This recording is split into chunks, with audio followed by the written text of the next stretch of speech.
হালিমাতুস সাদিয়া বলেন, সিরা মাদুরে বিছানায় এমন একটা ফুটফুটে সন্তান দেখে আমি আর দেরি করতে পারলাম না।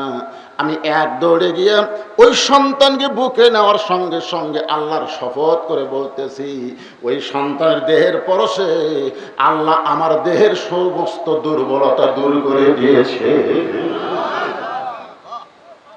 মানে সন্তানকে কোলে নেওয়ার সাথে সাথে আমার দেহের মধ্যে যে ক্লান্তি ছিল, ক্ষুধা ছিল, দুর্বলতা ছিল, আল্লাহর কি শান! ওই আল্লাহর শপথ করে বলতেছি, আল্লাহ আমার দেহের সব ক্লান্তি, ক্ষুধা, দুর্বলতা দূর করে দিয়েছে। এখন বলেন, নবীর মিলাদের দাম আছে না নাই? জোরে করে আছে না নাই?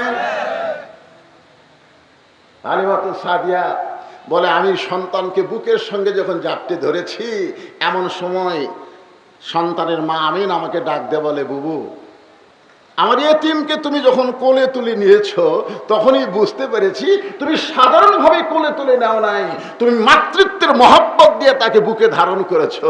তুমি কি আমার সন্তানকে নিবে? আমি কিন্তু তোমাকে বিনিময়ে কিছুই দিবার পারবো না, কারণ এই জন্মের আগে ওর বাপ মারা গেছে।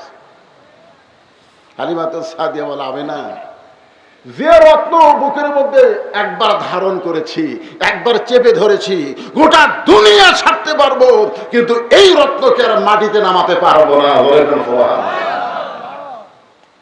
হালিমাতুস সাদিয়া বলেন, দুনিয়ার কোনো প্রতিদান নয়, সন্তানের মহব্বত করি যাই নিয়ে আমি যখন বাইরে আসলাম গাধার কাছে, গাধা দিকে মাটির সঙ্গে মুখ লাগায় দু চোখ দিয়ে দর দর করে পানি ছাড়তেছে। আমি গাধার কাছে দাঁড়িয়ে বললাম, গাধারে, আসলে তুই গাধা না, গাধা হলাম আমি। গাধা তুই না। রাস্তার মাঝখান থেকে যখন ফেরত যাওয়ার চাইছিলাম, তুই গাধা যদি আমার কথা মতো ফেরত যাইতি, তাহলে এই রত্নকে আমি কোলে নেবার পারতাম না।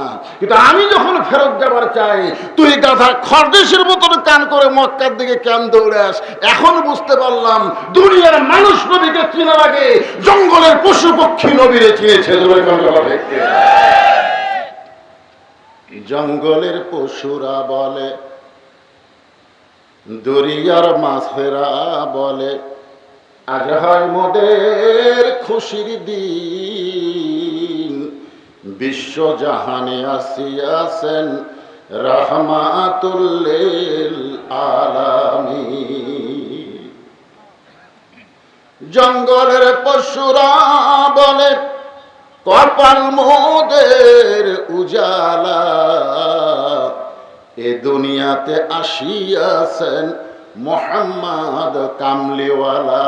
জোরে লা ইলাহা ইল্লাল্লাহ, লা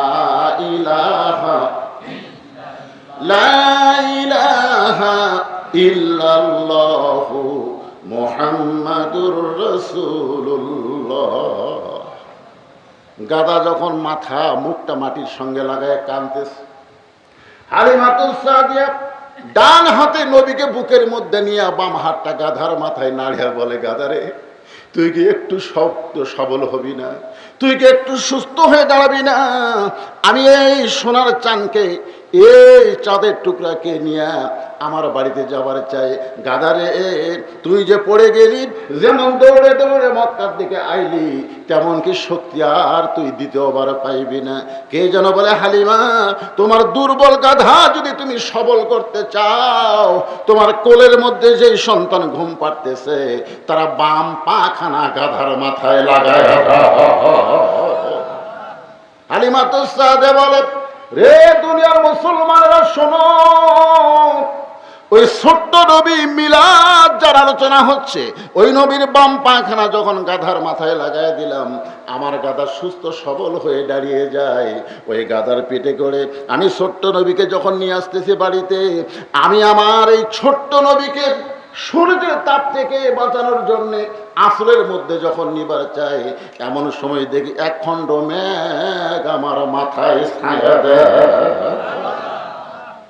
হঠাৎ দেখি আমার শরীরের মধ্যে একটা সুন্দর বাতাস বইতেছে। আমি কইলাম, কে গো বাতাস, এত সুন্দর বাতাস দাও?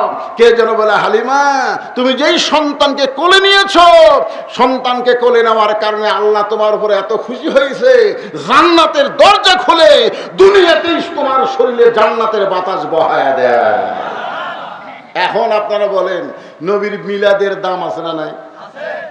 তখন কি নবী দুনিয়াতে এসেছে আর হালিমাতুস সাদিয়া বলতেছে কি কি তার পাওয়ার আল্লাহ দিয়েছে। মিলাদ নিয়ে বেশি সময় আলোচনা করা যাবে না, সিরাতের উপর আমি কিছু ওয়াজ করব। 25 বছর বয়সে নবী একজনের বাড়িতে রাখাল ছিলেন, তখনও কিন্তু নবী না, তখন কি নবী? একজনের রাখাল ছিলেন, তিনি আবার মক্কার সবচাইতে ধনবতী রমণী। যার বাড়িতে নবী রাখালি করতেন সেই মহিলাটা আবার মক্কার সবচাইতে ধনবতী রমণী, তার নাম হলো খাদিজাতুল কুবরা। দরেকার নাম কি? কিছুক্ষণ আগে যে মেয়েটা নিয়ে কথা বললাম তার নাম কি? হালিমাতুস সাদিয়া। ভাইজান হজ করছেন নাকি? আচ্ছা, হজ করছে তাহলে জানে জান্নাতুল বাকির মধ্যে, জান্নাতুল বাকি যে মদিনার যে গোরস্থান আছে ওই জান্নাতুল বাকির মধ্যেই কিন্তু মা হালিমার কবর। আমি মা হালিমার কবর জিয়ারত করে আল্লাহর কাছে বলেছি, আল্লাহ আপনার মতন ভাগ্যবান কি আছে মা? আপনি একজন ভাগ্যবতী মা, জন্ম দেন নাই কিন্তু নবী তাকে মা হিসাবে স্বীকার করেছে। ধরে কেন সুবহানাল্লাহ। হালিমা কি নবীরে জন্ম দিছে? কিন্তু তারপরে নবী তাকে মায়ের মতন সম্মান দিয়েছে। এমনকি গায়ের চাদর পর্যন্ত মাটিতে বিছিয়ে দিয়ে বলেছিল, মা আমার চাদরে আপনি ওঠেন। সাহাবারা বলে, ইয়া রাসূলুল্লাহ এই বুড়ি কে? হ্যাঁ, যা জুতার পরশে আল্লাহর আরো ধন্য হয়ে যায়। আপনি সেই নবী কার জন্য মাটিতে চাদর বিছান? এই বুড়িটা কে? রাসূল বললেন, তোমরা চিনো না বলে তাকে বুড়ি বলতেছো। এই হলো আমার দুধমা হালিমাতুস সাদিয়া। বলে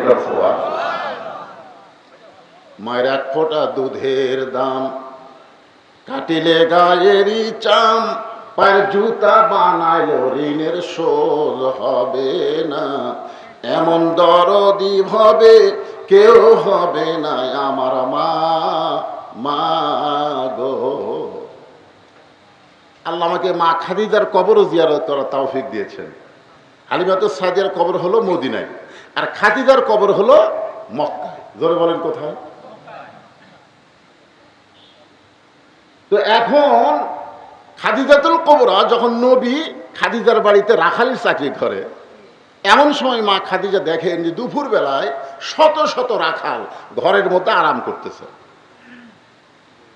খাদিজা চিন্তা করে, আমার হাজার হাজার উটদুম্বা মাঠে ময়দানে, আর রাখালগুলো সব দুপুর বেলায় ঘরের মধ্যে আরাম করে, এদের এত সাহস দিল কে?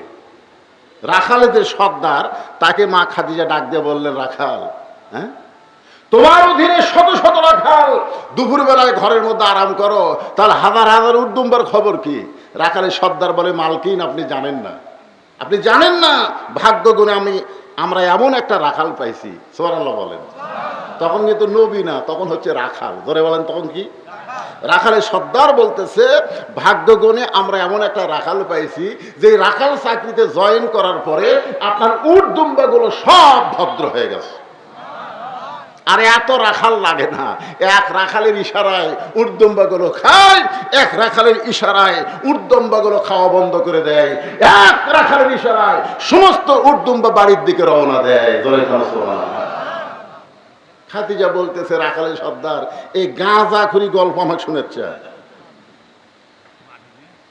পশু কোনদিন মানুষের বাধ্য হয় না, উটদুম্বা হলো জন্তু জানোয়ার, একটা রাখাল মানুষের বাধ্য কোনোদিন হতে পারে না।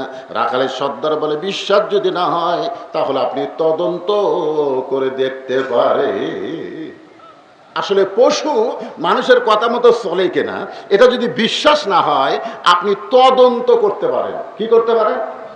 কাকে বলতেছে?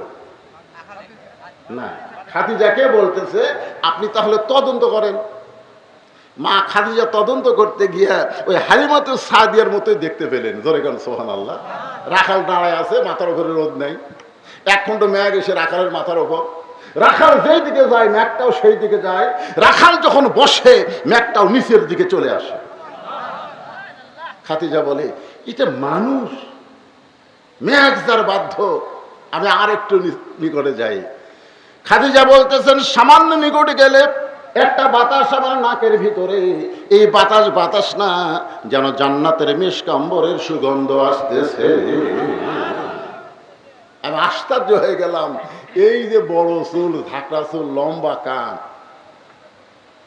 এই ছেলেটা কেমন, রাখালটা কেমন, আর একটু কাছে গিয়ে তাকায় দেখি, ওরে বাবা রে, 400 গ্রহ তারা, তারি নূরের ইশারা, ধরে বলেন সুবহানাল্লাহ।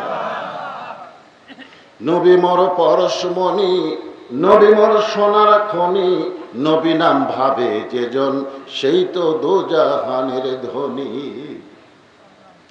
খাদিজা বলতেছে এত সুন্দর কোনদিন মানুষ হয়? ওই রাখালকে দেখার সঙ্গে সঙ্গে আমি যে 40 বছরের বিধবা, আমি যে 40 বছরের বিধবা, এই কথা আমার মনে নাই। নতুন করে বিবাহের স্বপ্ন আমার কলিজায়। সুবহানাল্লাহ। আসলে মা খাদিজা তখন কি ছিলেন? বিধবা ছিলেন। জোরে বলেন কি ছিলেন? বয়স কত? 40 বছর।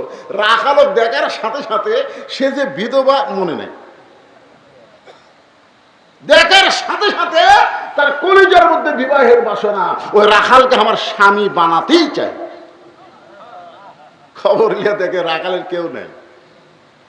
রাখালের কি?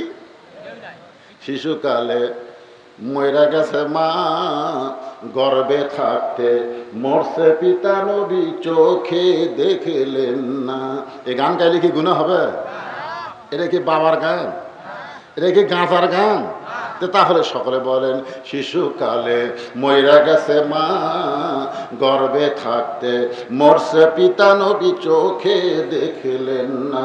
কে করিবে লালন পালন?